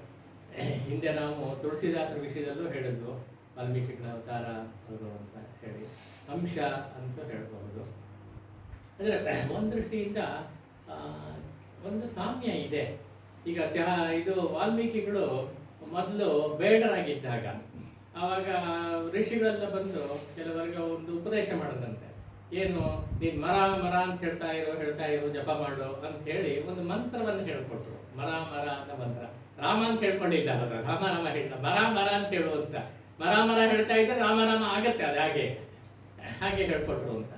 ಹಾಗೇನೆ ಅಲ್ಲಿ ಋಷಿಗಳು ಹೇಳಿದ್ರು, ಇಲ್ಲಿ ತ್ಯಾಗರಾಜರಿಗೆ ಸನ್ಯಾಸಿ ಬಂದು ಹೇಳಿದ್ದು, ನೀನು ರಾಮಜಪ ಮಾಡು ಅಂತ. ರಾಮಜಪ ಮಾಡಿದಾಗ ರಾಮನ ದರ್ಶನ ಆಯಿತು. ವಾಲ್ಮೀಕಿಗಳಿಗೂ ಕೂಡ ಮರ ಅನ್ನೋದು ರಾಮ ರಾಮ ಆಗಿ ಹಾಗೆ ರಾಮ ದರ್ಶನ ಆಯಿತು. ಇಡೀ ರಾಮಾಯಣದ ದರ್ಶನವೇ ಆಯಿತು ವಾಲ್ಮೀಕಿಗಳಿಗೆ ಅಂತ ಹೇಳ್ತಾರಲ್ಲ, ಹಾಗೆ ಮಾಡ್ತಾರೆ. ಇವ್ರು ಆಯಿತು ಅಂತ ಹೇಳಿ ಒಂದು ಸಾಮ್ಯವನ್ನ ಹೇಳ್ತಾರೆ. ಮತ್ತೊಂದು ಏನಪ್ಪ ಅಂತ ಹೇಳಿದ್ರೆ, ಇವರ ಪ್ರಾರಂಭ ಕಾಲದಲ್ಲೇ ಇವರಿಗೆ ಏನೋ ಒಂದು ಅನ್ನಿಸ್ತಾ ಇತ್ತು.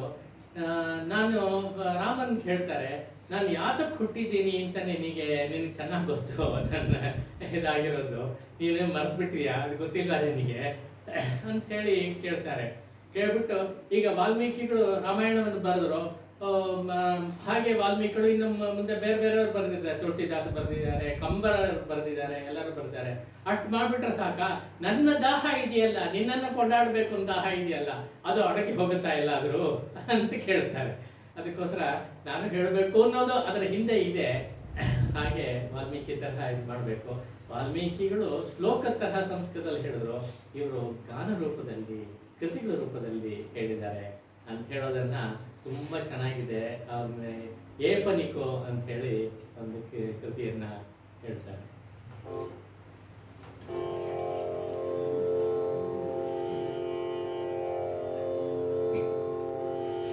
ಶ್ರೀಪತಿ ಶ್ರೀರಾಮ ಚಂದ್ರ, ಶ್ರೀಪತಿ ಶ್ರೀರಾಮ ಚಂದ್ರನಿ ಚಿತ್ತೂನಗು ತಿಳಿಯದ, ಶ್ರೀಪತಿ ಶ್ರೀರಾಮ ಚಂದ್ರ ನೀ ಚಿತ್ತೂನಗು ತಿಳಿಯದ, ನೇಪನಿಗೂ ಜನ್ಮಿಂಚಿದಿನ ನನ್ನಿಂಚವಲದು ಶ್ರೀರಾಮ ವಾಲ್ಮೀಕಾದಿ ಮೂಲು ನರುಲು ವರ್ಣಿಂಚಿರಿನ ಆಶತೀರುನ ಮೇಲ್ವಿಗೆಯುಂಡುನ ಸರ್ವಪೋಲು, ಮೇಲ್ವಿಗೆಯುಂಡುನ ಸರ್ವಪೋಲು ಮೆಚ್ಚುದುರೇ ತ್ಯಾಗರಾಜನುದನೆ, ನೇಪನಿಗೂ ಜನ್ಮಿಂಚಿದಿನ ನನ್ನಿಂಚವಲದು ಶ್ರೀರಾಮ.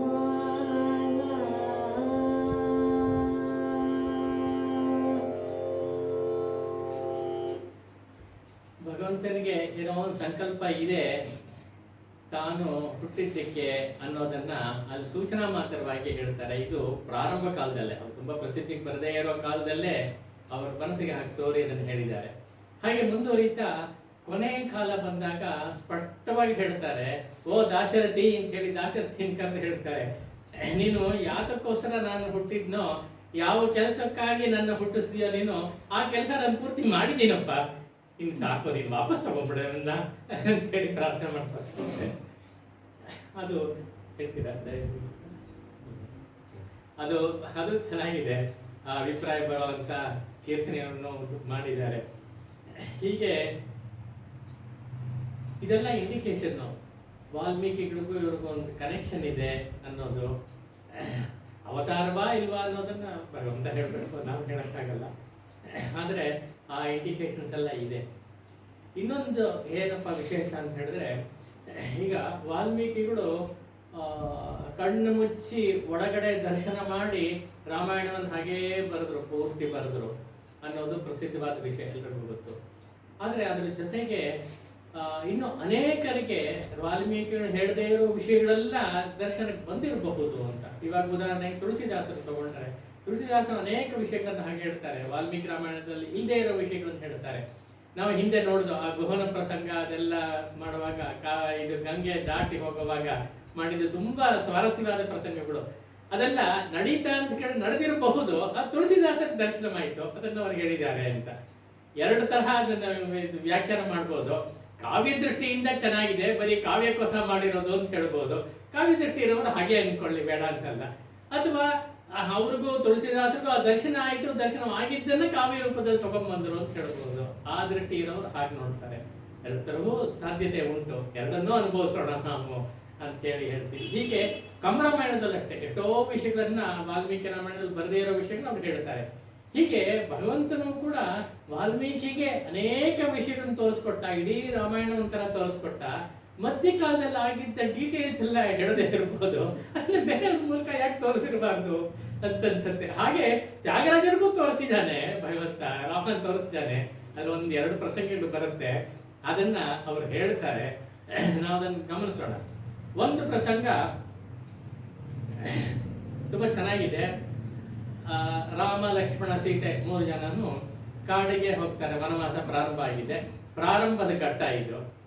ಪ್ರಾರಂಭದ ಘಟ್ಟದಲ್ಲಿ ಗುಹಾ ಇದೆಲ್ಲ ಆದ್ಮೇಲೆ ವನಕ್ಕೆ ಪ್ರವೇಶ ಮಾಡ್ತಾರಲ್ಲ, ಮಾಡುವಾಗ ಅಲ್ಲಿ ವಾತಾವರಣ ತುಂಬಾ ಚೆನ್ನಾಗಿರುತ್ತೆ. ಸೀತೆಗೆ ಅದೆಲ್ಲ ಹೊಸದು, ಕಾಡೆಲ್ಲ ಅಭ್ಯಾಸವಿಲ್ಲ. ರಾಮ ಲಕ್ಷ್ಮಣ ಹಿಂದೆ ಇವ್ರ ಜೊತೆ ಹೋಗಿದಾರಲ್ಲ, ವಿಶ್ವಾಮಿತ್ರ ಜೊತೆ ಹೋಗಿದ್ದಾರೆ, ಅವ್ರಿಗೆಲ್ಲ ಅಭ್ಯಾಸ ಆಗಿದೆ. ಸೀತೆ ಹಾಗೆ ನೋಡಿದ್ರೆ ಅದೊಂದು ಶಮರಿ ಮೃಗ ಇದೆ. ಶಮರಿ ಮೃಗ ನೋಡಿದ್ರೆ ಯಾರಿಗಾದ್ರೂ ಶಮರಿ ಮೃಗದಲ್ಲಿ ಆ ಬಾಲ ಇದೆಯಲ್ಲ ತುಂಬಾ ಚೆನ್ನಾಗಿರುತ್ತೆ, ಆಕರ್ಷಕವಾಗಿರುತ್ತೆ. ಅದ್ ನೋಡಿ ಸೀತೆಗೆ ತುಂಬಾ ಖುಷಿ ಆಗೋಯ್ತಂತೆ. ಹೇಗಾದ್ರೂ ಮಾಡಿ ಬಾಲ ನಾನು ತಗೋಬೇಕು. ತಗೊಂಡು ನಾನು ವಾಪಸ್ ಹೋಗುವಾಗ 14 ವರ್ಷ ಮುಗಿದ ಮೇಲೆ ನಾನು ವಾಪಸ್ ಹೋಗ್ತೀನಲ್ಲ, ಅವಾಗ ಇದೊಂದು ಮೊಮೆಂಟೋ ತರ ಇದೆ, ತಗೊಂಡೋಗ್ಬೇಕು ನಾನು ಅಂತೇಳಿ ಆಸೆ ಪಡ್ತಾಳಂತೆ. ಇವಳು ಯಾವಾಗ ಆಸೆ ಪಡ್ತಾಳೋ ಆವಾಗ ರಾಮನಿಗೆ ಗೊತ್ತಾಗೋಯ್ತು ಸೀತೆಗೆ ತುಂಬಾ ಇಷ್ಟವಾಗಿದೆ ಇದು ಅಂತ. ತಕ್ಷಣವೇ ಹೇಗಾದ್ರೂ ಮಾಡಿ ಸೀತೆಗೆ ಅದನ್ನು ಕೊಡಿಸ್ಬೇಕು ಅಂತ ರಾಮ ತೀರ್ಮಾನ ಮಾಡ್ತಾರೆ. ರಾಮ ಏನ್ ಮಾಡ್ತಾರೆ, ತಕ್ಷಣ ಬಿಲ್ಲು ಬಾಣ ರೆಡಿಯಾಗಿ ಇಟ್ಕೊಂಡಿದ್ದಾನೆ. ಇದಕ್ಕೆ ಕರೆಕ್ಟಾಗಿ ಗುರಿ ಇಡ್ತಾರಂತೆ. ಆ ಬಾಲಕ್ಕೆ ಗುರಿ ಇಡ್ತಾನೆ, ಬಾಲ ಮಾತ್ರ ಕಟ್ಟಾಗಿ ಬರಬೇಕು ಅಂತ. ಹಾಗೆ ಮಾಡಿ ಅವನು ಬಿಡಕ್ಕೆ ರೆಡಿ ಮಾಡ್ಕೊತಾ ಇದ್ದಾನೆ. ಅವನು ರೆಡಿ ಮಾಡಕ್ ಬಿಡ್ತಾ ಇದ್ದಾನೆ, ಇದು ಬಿಟ್ಟಿದ್ದಾನೆ, ಅದು ಹೋಗ್ತಾ ಇದೆ. ಇದು ಚಮರಿ ಮೃಗ ನೋಡ್ಬಿಟ್ಟು ಇದೇನಿದು, ನನ್ನ ಬಾಲ ಕತ್ತರಿಸ್ತಾ ಇದ್ದಲ್ಲ ರಾಮ, ಕತ್ತರಿಸ್ಬಿಟ್ರೆ ನಾನು ಬಾಲ ಇಲ್ಲದೆ ಹೋದ್ರೆ ನನ್ನ ಗತಿ ಏನು, ನನ್ನ ಸುತ್ತಮುತ್ತ ಇರೋರೆಲ್ಲ ನನ್ನ ಹಾಸ್ಯ ಮಾಡ್ತಾರಲ್ಲ, ಒಂಥರ ತಮಾಷೆ ವಿಷಯ ಬಿಡುತ್ತೆ. ಬಾಲ ಇಲ್ಲದೆ ಮೃಗ ಅಂತೆಲ್ಲ ಹಾಸ್ಯ ಮಾಡ್ತಾರೆ ಅಂತ. ಬೇಡ, ಅದ್ರ ಬದಲು ಇನ್ನೊಂದು ಕೆಲಸ ಮಾಡೋಣ ಅಂತ ಹೇಳಿ ಒಂದು ತತ್ವಜ್ಞಾನ ಬಂದ್ಬಿಡ್ತಂತೆ ಅದಕ್ಕೆ. ರಾಮನ ಬಾಣ ಹತ್ರ ಬರೋವಾಗಲೇ ತತ್ವಜ್ಞಾನ ಬಂದ್ಬಿಡುತ್ತೆ ಅದಕ್ಕೆ ಅಂತ. ಏನ್ ಯೋಚನೆ ಮಾಡ್ತು, ಈ ಬಾಲ ಕೊಡೋದಕ್ಕೆ ಬದಲು ನನ್ನ ಕತ್ತನ್ನು ಕೊಟ್ರೆ ಆವಾಗ ನನ್ನ ಪ್ರಾಣ ಹೋಗುತ್ತೆ, ರಾಮನ ಬಾಯಿಂದ ಪ್ರಾಣ ಹೋದ್ರೆ ನನಗೆ ಮೋಕ್ಷ ಸಿಗತ್ತಲ್ವಾ, ಹಾಗೆ ಅತ್ತೆ ಮಾಡ್ತೀನಿ ನಾನು ಅಂತ ಹೇಳಿ ತೀರ್ಮಾನ ಮಾಡ್ಬಿಡುತ್ತಂತೆ. ಅದಕ್ಕೆ ನಾನು ತಕ್ಷಣ ತಿರುಗಿ ಬಾಲದ ಕಡೆ ಅವ್ನು ಹೇಗ್ ಮಾಡಿದ ಅದು ಸರಿಯಾಗಿ ತನ್ನ ಕತ್ತನ್ನು ಇಟ್ಕೊಂಡ್ಬಿಡ್ತಂತೆ. ರಾಮನಿಗೆ ಶಾಕ್ ಆಗೋಯ್ತು, ಇದೇನಿದು, ಈಗ ಕತ್ತು ತಿರುಗಿಸ್ಬಿಟ್ಟಿದೆಯಲ್ಲ, ಇದು ಬಾಣ ಹೋಗಿ ಹೊಡೆದು ಬಿಡುತ್ತೆ, ಇದ್ರ ಮೇಲೆ ಹೊಡೆದು ಬಿಡುತ್ತೆ. ಆವಾಗ ಪ್ರಾಣಿ ಹೋಗ್ಬಿಡುತ್ತೆ. ಪ್ರಾಣಿ ಹೋದ್ರೆ ಒಂಥರ ಪ್ರಾಣಿ ಹಿಂಸೆ ಮಾಡ್ಬೇಕಾಯ್ತಲ್ಲ, ನಾನು ಮಾಡಲ್ಲ ಅಂತ ಹೇಳಿ ಪ್ರಾಣಿ ಹಿಂಸೆ ಮಾಡಲ್ಲ, ಸೀತೆಗೋಸ್ಕರವೂ ನಾನು ಪ್ರಾಣಿ ಹಿಂಸೆ ಮಾಡಲ್ಲ ಅಂತ ರಾಮ ತೀರ್ಮಾನ ಮಾಡ್ತಾನೆ. ಮಾಡಿ ಏನ್ ಮಾಡ್ಬೇಕು ಅಂದ್ರೆ ಇನ್ನೊಂದು ಬಾಣ ಬಿಡ್ತಾನಂತೆ. ಅದಕ್ಕಿಂತ ವೇಗವಾಗಿ ಹೋಗಿ ಮೊದಲನೇ ಬಾಣವನ್ನು ಸೈಡಿತಾನಲ್ಲ, ಹಾಗೆ ಮಾಡಿ ಪ್ರಾಣದಾನ ಮಾಡ್ದ ರಾಮ ಅಂತ ಹೇಳಿ ತ್ಯಾಗರಾಜರೆಲ್ಲ ನೋಡ್ಕೊಂಡು ಬರ್ತಾರೆ. ಇದೆಲ್ಲ ಇಷ್ಟು ಕಥೆಗಳು ಅವ್ರ ತಲೆಯಲ್ಲಿ ಆಡಿರ್ಬೇಕು. ಆಡಿ ಕೊನೆಗೆ ರಾಮ ಏನು ನೀನು ಇದ್ ಮಾಡ್ತೀಯಲ್ಲ, ವಾಚಾಮಗೋಚರ, ನಿನ್ ಮಹಿಮೆ ಎಂತದ್ದು ಅಂತ ಹೇಳಿ. ವಾಚಾಮಗೋಚರ ಅಂತ ಹೇಳಿದ್ರೆ ಈ ವಾಕಿಗೆ ಸಿಗಲ್ಲ, ವಾಕಿಗೆ ಎಟಕದೇ ಇರೋ ಅಂತ ಮಹಿಮೆ ನಿಂದು. ಏನಪ್ಪಾ ಅಂತ ಹೇಳಿದ್ರೆ ಆ ಪ್ರಾಣಿ ಮೂಕ ಪ್ರಾಣಿ, ಅದನ್ನ ಕಾಪಾಡೋಕೋಸ್ಕರ ಇನ್ನು ಅದಕ್ಕೆ ಪ್ರಾಣ ಭಿಕ್ಷೆ ಕೊಡೋಕೋಸ್ಕರ ಇನ್ನು ಎರಡನೇ ಬಾಣ ಬಿಟ್ಟು ಅದನ್ನ ತಳ್ಳಿದೆಯಲ್ಲ, ಮೊದಲನೇ ಬಾಣ ಅಂತ ತಳ್ಳಿದೆಯಲ್ಲ, ಎಂತ ಮಹಿಮೆ ನಿಂದು ಅಂತ ಹೇಳಿ ವಾಚಾಮಗೋಚರ ಅಂತ ಹೇಳಿ ಒಂದು ಕೀರ್ತನೆ ಶುರು ಮಾಡ್ತಾರೆ. ಅದಕ್ಕೆ ಕೇಳ ಚೆನ್ನಾಗಿದೆ ಅದು.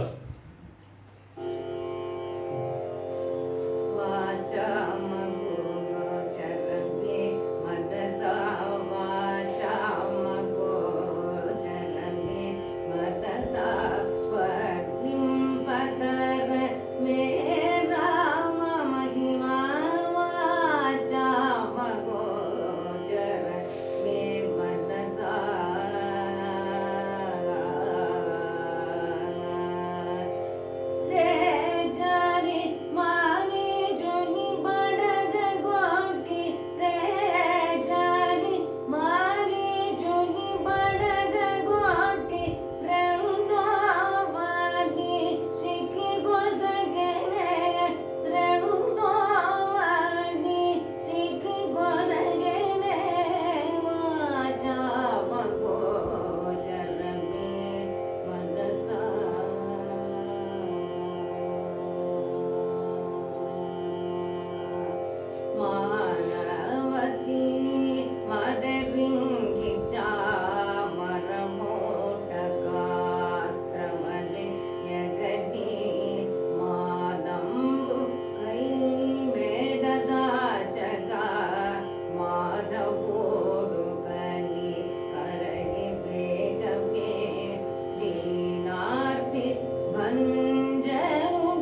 ಅಂದರೆ ಇಲ್ಲಿ ಸಜೆಷನ್ನು ಮೂಕ ಪ್ರಾಣಿಗೆ ಅನುಗ್ರಹ ಮಾಡಿದೆ ನೀನು, ಹಾಗಿದ್ದಾಗ ನನಗೆ ಅನುಗ್ರಹ ಮಾಡಕ್ಕೆ ಯಾಕಪ್ಪ ನಿಧಾನ ಮಾಡ್ತಿದ್ಯಾ, ತಡ ಮಾಡ್ತಾ ಇದೀಯಾ ಅನ್ನೋ ಒಂದು ಸಜೆಷನ್ ಆಗಿರುತ್ತೆ ಅಂತ ತೋರುತ್ತೆ. ಇದು ಒಂದು ಉದಾಹರಣೆ. ಎರಡನೇದು ಹೀಗೇನೆ ಮತ್ತೊಂದು ಹೇಳ್ತಾರೆ. ರಾಮನಿಗೆ ಪಟ್ಟಾಭಿಷೇಕದ ಮಹೋತ್ಸವ, ಎಲ್ಲ ರಾವಣ ಸಂಹಾರ ಎಲ್ಲ ಆಯಿತು, ವಾಪಸ್ ಬಂದು ಪಟ್ಟಾಭಿಷೇಕ ಮಹೋತ್ಸವ ಆಗ್ತಾ ಇದೆ. ಪಟ್ಟಾಭಿಷೇಕ ಆದಮೇಲೆ ದಾನಗಳನ್ನು ತುಂಬ ಕೊಡ್ತಾರೆ, ಎಲ್ಲರಿಗೂ ದಾನ ಕೊಡ್ತಾರೆ. ಹಾಗೆ ರಾಮ ಬಂದಿರ್ತಾರಲ್ಲ, ಸುಗ್ರೀವ, ವಾನರಗಳೆಲ್ಲ ಬಂದಿದ್ರು, ಇದು ವಿಭೀಷಣ ಬಂದಿದ್ದ, ಆಮೇಲೆ ಅನೇಕ ಜನ ಪೌರರೆಲ್ಲ ಬಂದಿರ್ತಾರೆ, ಎಲ್ಲರಿಗೂ ಕೊಡೋದೆಲ್ಲ ಕೊಟ್ಟಾಯಿತು. ಕೊಡಬೇಕಾದ್ರೆ ಎರಡು ಅಭಿಪ್ರಾಯ ಇರುತ್ತೆ.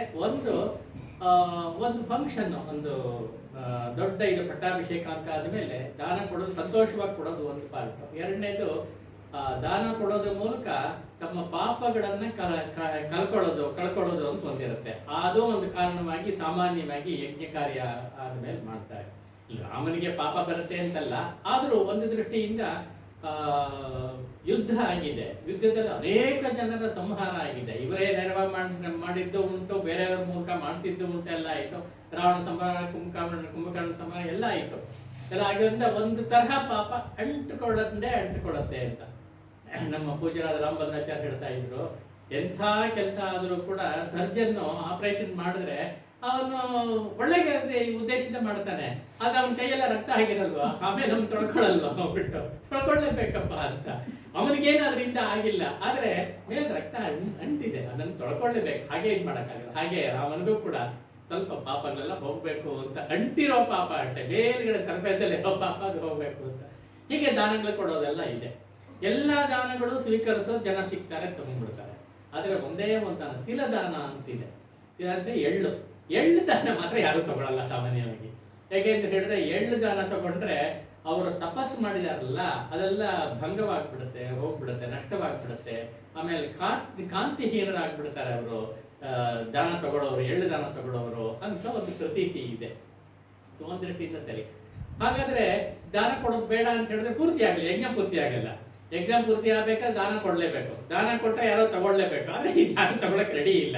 ಅವ್ರ ಪಾಪ ಈ ತಮಗ್ ಬಂದ್ರೆ ಯಾಕೆ ತಗೋತಾರೆ ಅಂತ ಹೇಳಿದ್ರೆ, ಇದು ತಗೋಬೇಕು, ತಗೊಂಡು ಆಮೇಲೆ ಇವನು ಮತ್ತೆ ತಪಸ್ಸು ಮಾಡಿ ಅದನ್ನ ಹೋಗಲಾಡಿಸ್ಕೋಬೇಕು ಅಂತ ಹೇಳಿ, ಅಂತ ಸಾಮರ್ಥ್ಯ ಇರೋರು ಮಾತ್ರ ಆ ದಾನ ತಗೋತಾರೆ, ಎಳ್ಳು ದಾನ ತಗೋತಾರೆ. ಸಾಮಾನ್ಯ ಬ್ರಾಹ್ಮಣರಿಗೆ ಕೊಡ್ತಾರೆ, ಎಲ್ಲ ದಾನಗಳು ಹಾಗೇನೆ. ಬ್ರಾಹ್ಮಣನಿಗೆ ಅದೊಂದಿದೆ, ಅವನು ತಪಸ್ಸು ಮಾಡ್ತಾ ಇರ್ತಾನೆ, ಸಂಪಾದನೆ ಮಾಡ್ತಾನೆ, ಮತ್ತೆ ಯಾವ್ದನ್ನ ಕಳ್ಕೊಂಡಿದ್ದಾನೋ ಮತ್ತೆ ಪುನಃ ಅದನ್ನು ಪಡ್ಕೋತಾನೆ. ನಮ್ಗೆ ಏನಾದ್ರೂ ಒಂದು ದುಡ್ಡು ಖರ್ಚಾಗಬೇಕು ಅಂತ ಹೇಳಿದ್ರೆ ಖರ್ಚು ಮಾಡ್ತೀವಿ, ಏನು ಯೋಚನೆ ಮಾಡೋಣ, ಅಯ್ಯೋ ದುಡ್ಡು ಹೊಟ್ಟೋಗುತ್ತಲ್ಲ ಬರ್ತಿಲ್ಲ ಅಂತ ಯೋಚನೆ ಮಾಡಲ್ಲ. ಮುಂದಿನ ತಿಂಗಳು ಫಸ್ಟ್ ಆದ್ರೆ ಸಂಬಳ ಬರುತ್ತಲ್ಲ, ಆ ಧೈರ್ಯ ಇರೋದ್ರಿಂದ ಖರ್ಚು ಮಾಡಕ್ ನಾವು ಮಾಡ್ತೀವಿ. ಹಾಗೇನೆ ಪಾಪ ಬಂದ್ರೆ ಅದನ್ನ ತೊಳ್ಕೊಳ್ಳೋದು ಗೊತ್ತು ಇವನಿಗೆ, ತೊಳ್ಕೊತಾನೆ ಅಂತ. ಇಷ್ಟಾದ್ರೂ ಏನ್ ಮಾಡಿದ್ರು, ಯಾರು ಬಂದು ತಗೊಳ್ಳಿಲ್ಲ. ವಸಿಷ್ಠರು ಒಂದು ಉಪಾಯ ಮಾಡಿದ್ರಂತೆ, ಹೀಗೆ ಕೊಟ್ರೆ ತಿಲದಾನ ಯಾರು ತಗೊಳ್ಳಲ್ಲ, ಯಾರು ಮುಂದೆ ಬರಲ್ಲ. ಯಾರು ತಿಲದಾನ ಅಂತ ತಗೋತಾರೋ ಅವರಿಗೆ ಒಂದು ಸುವರ್ಣದ ಗಟ್ಟಿ ಕೊಡ್ತೀನಿ ಅಂತ ಅನೌನ್ಸ್ ಮಾಡಿದ್ರಂತೆ. ಗಂಗವ್ರು ಆಡಿದ್ರು. ಆ ಸುವರ್ಣದ ಗಟ್ಟಿಗೋಸ್ಕರ ಬರ್ತಾರೆ, ಬಂದು ತಿಲದಾನ ತಗೋತಾರೆ ಅಂತ ಹೇಳಿ ಮಾಡಿದ್ರಂತೆ. ಆಯ್ತು, ಮಾಡಿದ್ರೆ ಅವಾಗ್ಲೂ ಯಾರು ಬರಲಿಲ್ಲ. ಇದೇನಿದು ಅಂತ ಇವರಿಗೆ ಆಶ್ಚರ್ಯ ಆಯಿತು. ಆವಾಗ ಸಿಂಗರಿ ಅಂತ ಒಬ್ಬ ಮುನಿ ಇದ್ದಾನೆ. ಆ ಮುನಿ ತುಂಬಾ ತಪಸ್ವಿ, ಅವನು ತಪಸ್ವಿ, ಜನ ತಪಸ್ ಮಾಡ್ತಾನೆ, ನಿಷ್ಠಾವಂತ. ಆದ್ರೆ ಬಡವಪ್ಪ, ತುಂಬಾ ಬಡತನ. ಆದ್ರೂ ಅವನಿಗೆ ಇಷ್ಟ ಆಗಿಲ್ಲ, ಈಗ ತಗೋಬಾರ್ದು, ಯಾಕೆಂದ್ರೆ ಅವನು ತಪಸ್ವಿ, ತನ್ನ ತಪಸ್ಸೆಲ್ಲ ಹಾಳಾಗತ್ತಲ್ಲ ದಾನ ತಗೊಂಡ್ರೆ, ಬೇಡ ಅಂತಿದ್ದ. ಆದ್ರೆ ಅವನ ಪತ್ನಿ ಬಿಡ್ಲಿಲ್ಲ ಪಾಪ, ಅವಳಿಗೆ ಬಡತನ ಹೋಗ್ಬೇಕು ಹೇಗಾದ್ರು ಅಂತ. ಅದಕ್ಕೋಸ್ಕರ ಹೋಗಿ ಇವ್ರಿಗೆ ಹೇಳಿದ್ರಂತೆ, ರೀ ತಗೊಳ್ರಿ, ನೀವು ದಾನ ತಗೊಳ್ರಿ ಪರವಾಗಿಲ್ಲ ಅಂತ ಹೇಳಿ, ನಮ್ಗೆ ಸಿಗತ್ತೀರಿ, ಗಟ್ಟಿ ಸಿಗತ್ತೀರಿ ಅಂತ. ಅದಕ್ಕೆ ಏನ್ ಹೀಗೆ ಹೇಳ್ತೀಯ ಅಂತ ಅವನು ದಬಾಯಿಸ್ತಾರೆ, ಯೂಶಲ್ ಇದ್ದೇ ಇರುತ್ತೆ. ಅದಕ್ಕೆಲ್ಲ ಇಲ್ಲ, ಒಂದು ಏನು ಯೋಚನೆ ಮಾಡ್ಬೇಡಿ ನೀವು, ಅದಕ್ಕೆ ಒಂದು ಉಪಾಯ ಹೇಳ್ತೀನಿ, ನಿಮ್ಗೆ ಪಾಪ ಬರದೇ ಇರೋ ಹಾಗೆ. ಏನಂತ ಹೇಳಿದ್ರೆ, ನೀವು ತಗೋತಿರಲ್ಲ, ನೀವು ಯಾವ್ದು ತಿಲದಾನ ತಗೋತಿರಲ್ಲ, ತಗೊಂಡ ತಕ್ಷಣ ರಾಮ ಕೊಡ್ತಾನೆ, ನೀವು ತಗೋತೀರಾ, ತಗೊಂಡ ತಕ್ಷಣ ರಾಮನ ಮುಖ ನೋಡ್ಬಿಡಿ, ರಾಮ ಅವತಾರ ಪುರುಷ, ಅವನ ಮುಖ ದರ್ಶನ ಆಗ್ಬಿಟ್ಟೆ ನಿಮ್ ಪಾಪ ಎಲ್ಲ ಹೊರಟೋಗುತ್ತೆ ಅಲ್ಲೇ ಅಂತ ಹೇಳಿದ್ರು. ಇವ್ರು ಹೌದು ಅಲ್ಲ, ಸರಿ ಅಂತ ಅನ್ನಿಸ್ತು. ಪತ್ನಿ ಬುದ್ಧಿವಂತೆ, ಚೆನ್ನಾಗಿ ಹೇಳಿದಾಳೆ ಅಂತ ಹೇಳ್ಬಿಟ್ಟು ಆಯ್ತು ಅಂತ ಒಪ್ಕೊಂಡ್ಬಿಡ್ತಾನೆ. ಯಾವಾಗ ಒಪ್ಕೊಂಡು ಇವನು ತಿಲದಾನ ಸ್ವೀಕರಿಸಕ್ಕೆ ಹೋಗ್ತಾನೋ ಆವಾಗ ವಸಿಷ್ಠರಿಗೆ ಸುಳ್ಳು ಗೊತ್ತಾಗೋಯ್ತು, ತಗೋತಾನೆ ಇವನು ಅಂತ. ಅದಕ್ಕೆ ಅವರೇನ್ ಮಾಡಿದ್ರು, ಅವರೊಂದು ರೂಲ್ ಇದೆ ಏನಂತ ಹೇಳಿದ್ರೆ, ದಾನ ಕೊಡುವಾಗ, ತಿಲದಾನ ಕೊಡುವಾಗ ಕೊಡೋವನ್ನ ದರ್ಶನ ಮಾಡಬಾರ್ದು ಅಂತ. ಕೊಡಬೇಕಷ್ಟೇ ಅವ್ರು ತಾವು ದರ್ಶನ ಮಾಡಬಾರ್ದು ತಗೊಳ್ಳೋರು ಅಂತ ಒಂದು ರೂಲ್ ಇದೆ. ಆದ್ರೆ ಇವನು ಅದಕ್ಕೋಸ್ಕರ ಬರ್ತಾ ಇದ್ದಾರೆ, ಏನ್ ಮಾಡ್ಬೇಕು ಅಂತ ಹೇಳಿ ತಕ್ಷಣ ಒಂದು ಅರೇಂಜ್ಮೆಂಟ್ ಮಾಡೋದಂತೆ. ಈಗಿನ ಕಾಲದಲ್ಲಿ ಮಾಡ್ತಾರಲ್ಲ, ಒಂದು ಸ್ಕ್ರೀನ್ ಚೆಕ್ ಅಂತ ಇಬ್ಬರ ಮಧ್ಯೆ ಒಂದು ಸ್ಕ್ರೀನ್ ಹಾಕ್ಬಿಡೋದು. ಹಾಕ್ಬಿಟ್ರೆ ರಾಮ ಆ ಕಡೆ, ಇವನು ದಾನ ಸ್ವೀಕರಿಸೋ ಸಿಂಗರಿ ಈ ಕಡೆ ಸ್ಕ್ರೀನ್ ಹಾಕ್ಬಿಟ್ರೆ ಅವ್ನ ದರ್ಶನ ಆಗಲ್ಲ ಅಂತ ಹಾಗೆ ಮಾಡ್ತಾರೆ. ಇವನು ಪಾಪ ಹೋದ, ರಾಮ ಕೊಡ್ತಾನೆ, ಕೊಟ್ಟ ತಕ್ಷಣ ತಗೊಂಡು ಹೀಗೆ ಬಗ್ಗಿ ನೋಡಿದ್ರೆ ಸ್ಕ್ರೀನ್ ಕಾಣ್ತಾ ಇದೆ ಅಲ್ಲಿ ಮುಂದ್ಗಡೆ. ರಾಮ ಕಾಣಲಿಲ್ಲ, ಅಯ್ಯೋ ದರ್ಶನ ಆಗಿಲ್ಲ, ರಾಮ ದರ್ಶನ ಆಗಿಲ್ಲಲ್ಲ, ನನಗೆ ಪಾಪ ಹಾಗೆ ಉಳ್ಕೊಂಡ್ಬಿಡ್ತಲ್ಲ, ಏನು ಮಾಡೋದು, ನನ್ನ ಕಾಂತಿ ಹೋಯ್ತಲ್ಲ ಅಂತ ಹೇಳಿ ಬೇಜಾರು ಮಾಡ್ಕೊಂಡು ಈ ತಿಲ ಎಳ್ಳು ತಗೊಂಡು ವಾಪಸ್ ಮನೆಗೆ ಬರ್ತಾ ಇದ್ದಾನೆ. ಅಷ್ಟರೊಳಗೆ ಅವರೇನ್ ಮಾಡಿದ್ದಾರೆ, ಚಿನ್ನದ ಗಟ್ಟಿಯನ್ನು ಮನೆಗೆ ಕಳಿಸ್ಬಿಟ್ಟಿದ್ದಾರೆ.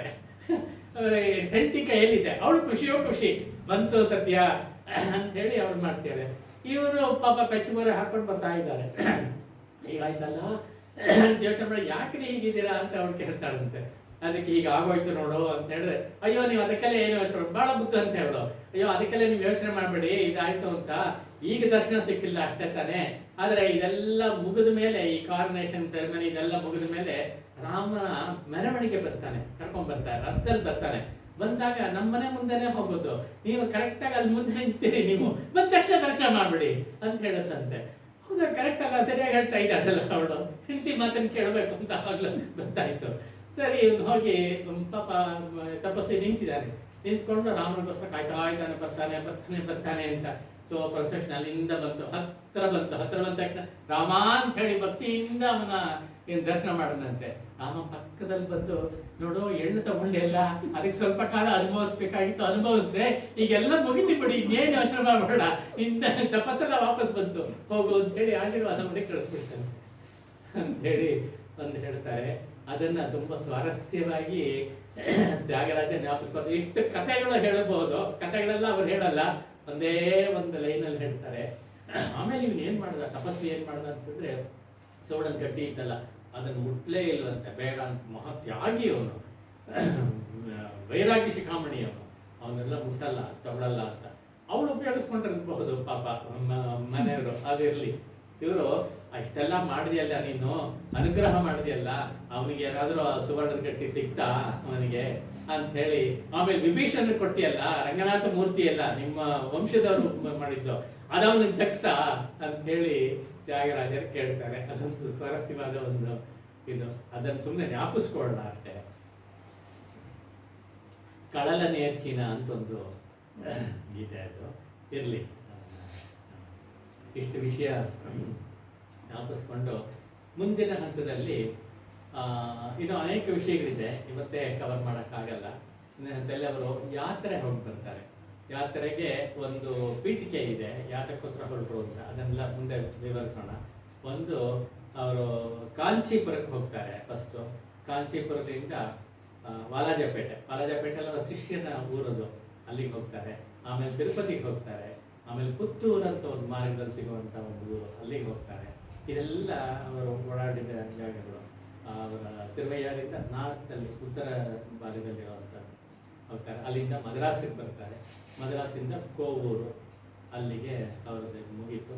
ಇನ್ನೊಂದು ಸಲ ಅವರು ಇದಕ್ಕೆ ಹೋಗ್ತಾರೆ, ಶ್ರೀರಂಗಕ್ಕೆ ಹೋಗ್ತಾರೆ. ಇಷ್ಟು ಅಂಶಗಳು ಇದೆ. ಇದು ಹೋಗ್ಬೇಕಾದ್ರೆ ಈ ಥರ ಈಗಿನ ಕಾಲದಲ್ಲಿ ಹೋಗೋ ಹಾಗೆ ಕಾರಿಗಿರೋ ಆ ಥರ ಏನು ಫೆಸಿಲಿಟಿ ಇಲ್ಲ. ಪಲ್ಲಕ್ಕಿನಲ್ಲಿ ಕೂರಿಸ್ಕೊಂಡು ಅವ್ರ ಶಿಷ್ಯರೇ ಹೊತ್ತುಕೊಂಡು ಹೋಗ್ತಾರಂತೆ. ಸುಮಾರು ಇದೆಲ್ಲ ಫುಲ್ ರೌಂಡ್ ಹಾಕ್ಬೇಕಾದ್ರೆ ಒಂದು 300-400 ಕಿಲೋಮೀಟರ್ ಆಗುತ್ತೆ. ಅಷ್ಟು ದೂರ ಅವರು ಶಿಷ್ಯರು ಹೊತ್ಕೊಂಡು ಹೋಗಿ ಇದು ಮಾಡಿ ಅವರು ಕೂಡ ಬಂದರು ಅಂತ. ಹೋದಾಗ ಕೆಲವು ತುಂಬ ಸ್ವಾರಸ್ಯಕರವಾದ ಕೆಲವು ಘಟನೆಗಳಾಗುತ್ತೆ ಅಲ್ಲೆಲ್ಲ. ಅದನ್ನೆಲ್ಲ ಮುಂದಿನ ವಾರ ಗಮನಿಸೋಣ ಅಂತೇಳಿ ಇಲ್ಲಿಗೆ ಒಂದು ತ್ಯಾಗರಾಜರನ್ನು, ಅವರ ಗುರುಗಳನ್ನು ಮತ್ತು ಅವರ ಆರಾಧ್ಯ ದೇವತೆಯಾದ ರಾಮನನ್ನು ಜ್ಞಾಪಿಸ್ಕೊಂಡು ಒಂದು ವಾರ್ತಿಕವಾದ ಹಾಗೆ ಪಾದಾರ್ಪಣಿಸೋ ಶ್ರೀರಂಗ.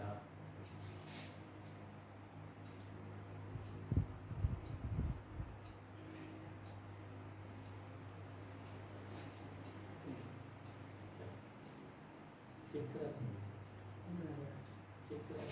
ಮಧ್ಯಮಗಳ